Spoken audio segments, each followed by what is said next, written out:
Welcome to r/IDOWorkHereLady, where we share stories about employees that are mistaken for customers. Thank you guys for subscribing to the channel and for so many likes. And today's first story is, Insisting I Can't Help You Will Cost You More. Characters: me, 23 female, Steve, male colleague, Ian, male customer. This was back in 2017 when I was working at a car dealership as a sales executive. I introduced myself to Ian and ask if I can be of assistance to him. He says to me, "I'd like to speak to a salesman about car X over there." Me, "I can help you with that, sir. What information?" Ian, "No, I want to speak to a salesman so I can buy that car over there."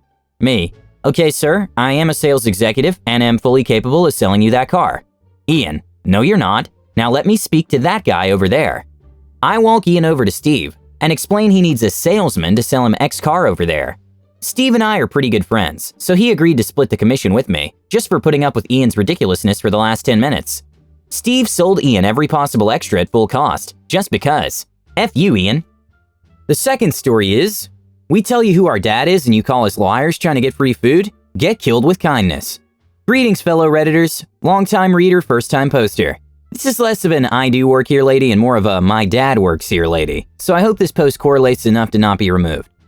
Anywho, I recently called my dad, a fitness trainer, kickboxer, and life coach, to catch up and chat when we recalled an event that happened several years ago. The memory just hit me, and realized I was too young at the time to understand exactly what happened, but adult me gets it now, so I figured it would make a good first post. When I was maybe 11 or 12, my dad took me and my two teenage brothers, maybe 14 and 16 then, to this massive place that I think was some kind of fitness expo.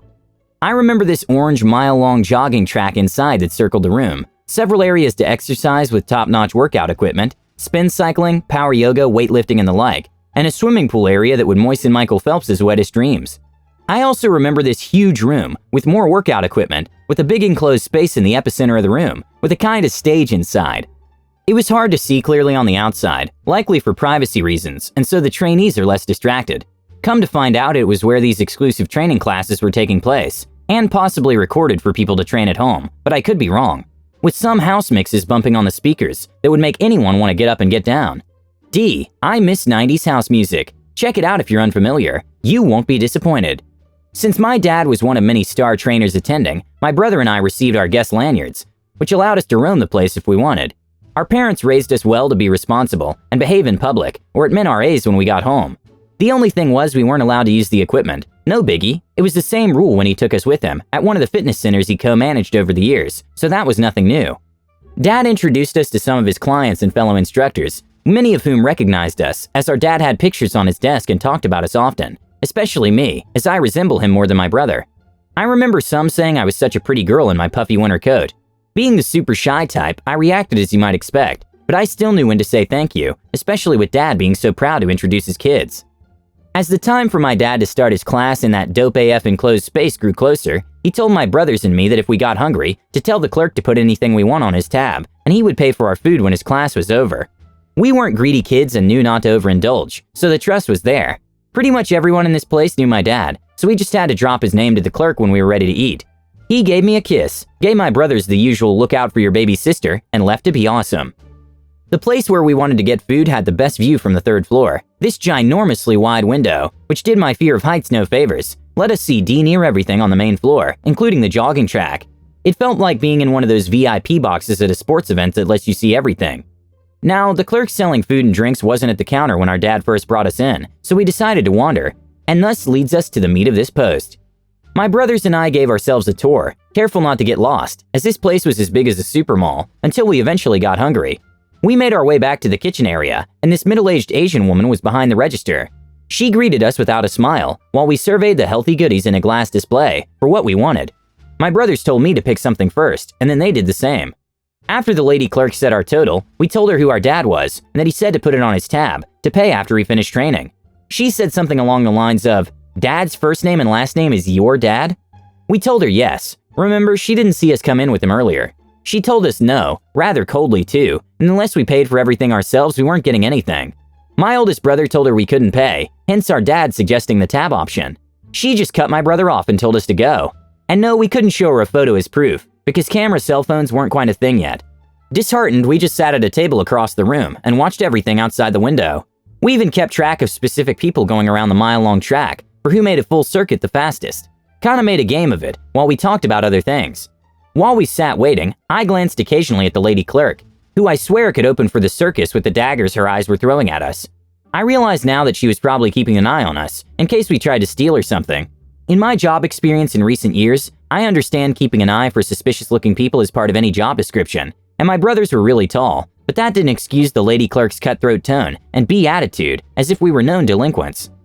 Over an hour later, our dad finally came back, sweating so heavily that he looked like he just stepped out of a pool, and the lady clerk said hi with a big smile.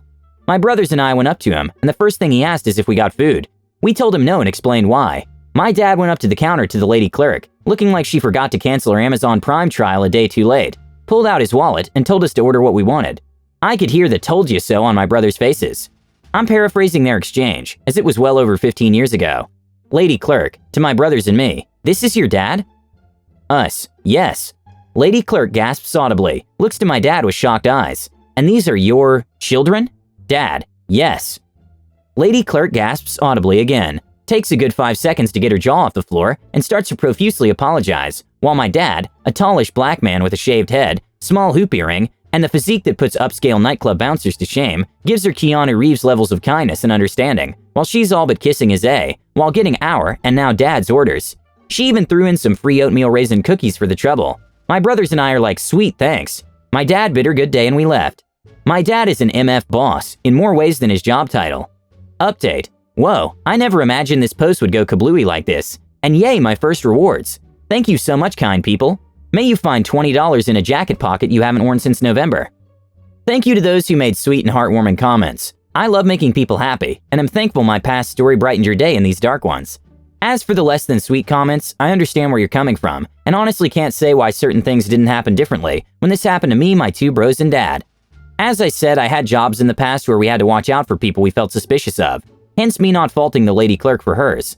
Maybe I didn't make it clear that it was her immediate rudeness and dismissal of me and my two brothers that bothered me, which again I understand, but that didn't mean my feelings weren't hurt by her actions and words. I was a shy kid after all. Imagine how that made me feel at the time. And those who asked why my dad didn't just give us the money, I honestly don't know, as this happened more than half my life ago. My dad is a wonderfully kind and assertive man who loves us and continues to guide us in our adult years, and does the same for his grandchildren, who also look up to him.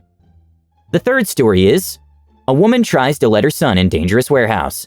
Originally posted and entitled Parents, but I was told to post it here. EM, entitled Mother. BK, bratty kid. Dad, owner, boss, dad. Me, have a guess. 11 at the time. E, employee. Well then, my dad owns this carpet shop in our town. Pretty popular. Humble flex. And I sometimes work there. I've had a few examples of Karens, but none like this. Entitled Mom. Walks in flanked by bratty kid. "Excuse me," she says, looking at me. Me, "Yes ma'am, how can I help you?" Entitled Mom. "Why are you wearing that?" she says, pointing at my uniform. Me, it's my uniform." Entitled Mom. "No, why are you wearing it?" she says angrily. Me, "Oh, sorry, I have to wear it because I work here." Entitled Mom. "No, you don't." Me, "Yes, I do, it's policy." Entitled Mom. "No, you don't work here." Me, I'd figured out she was just trying to cause trouble and didn't want to fan the flames. "Would you like to speak to one of the employees then?" Entitled Mom, very smugly. "Yes, go get them now." Me, "Okay." I walk towards the desk and open the desk flap. Entitled Mom, "Hey, you can't do that." Me, shock at her, screaming, "Sorry, what?" Entitled Mom, "You can't go back there." Me, just bored of her. "Ma'am, I'm an employee. Would you like me to get someone or not?" Entitled Mom, "Fine." I walk back into the office and see that today is what my dad called a trial day, when he brought in lots of people who were trying to be employees, to have kinda like a practice day. So I try to find someone who's been here for a while. "Hey, E, there's a lady outside who needs some help." Employee, "Oh, let a new guy help her." Me, "She seems to be one of those people who are trying to start drama." Employee, "Oh, one of them. All right, tell her I'll be 10 seconds. Me, walking out of the office. "He'll be here in 10 seconds, I say." I grab a Hoover, vacuum to you Americans, and start hoovering. I see bratty kid crawling in the carpet racks, which isn't anything new. It happens all the time. Me, "Excuse me, mate, can you not do that?" Bratty kid, "Why not?" Me, "Because they might rip or get dirty and you might hurt yourself." Bratty kid, sulky, "Fine." I carry on and not 5 seconds go by until guess who shows up? Entitled Mom, "Excuse me." Me, "Yes, ma'am." Entitled Mom, Were you being mean to my son? Me. No, man, I just told him not to climb in the carpet rack. Entitled Mom. And what gives you the right to do that? Me. I work here. Entitled Mom. For the last time, no you don't. Me. I do. You can go ask E if you want, I say, pointing at E, who had just shown up looking for the woman. Entitled Mom. I won't because I know you don't work here. So if bratty kid can't climb in the carpets, what can he do? Me. I don't know, ma'am. Let him play on your phone. Entitled Mom. I left it in the car. Me. Okay, well, bratty kid cutting me off. Mummy, I want to go in there, it says as it points at the door to the warehouse. Entitled Mom. Okay, you can do that. Me. Sorry, that's employees only. Employee. Walks over. Hello, ma'am, can I help you? He said after all this he wanted to get Entitled Mom away from me because he knows I have issues socializing, aka I'm an introvert. Entitled Mom walks away and talking business, I hope. At this point, my dad called me and told me to help in the warehouse. About 3 minutes go by, and who comes waddling in but good old bratty kid? I was the only one there who wasn't totally busy, so I walk over to him. Me. Sorry, mate, you're not allowed in here. Bratty kid. Why? Me. Because it's employees only. Bratty kid. Why? Me. Because it's not safe. It was as long as you stay away from the forklifts.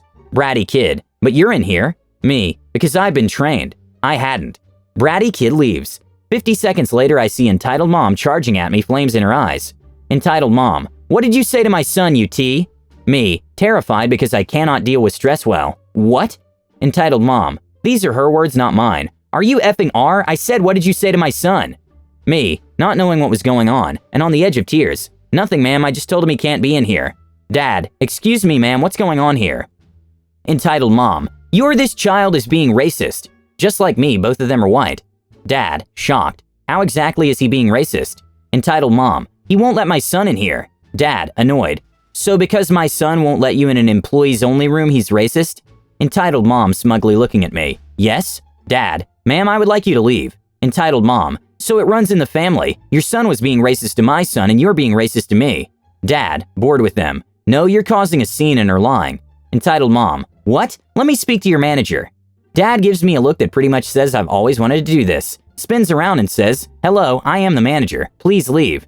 Entitled Mom just looks shocked and walks away mumbling something about racist pigs and people these days. And that was the last we saw of her. I hope you enjoyed the video, and if you liked it, don't forget to subscribe and hit the bell button.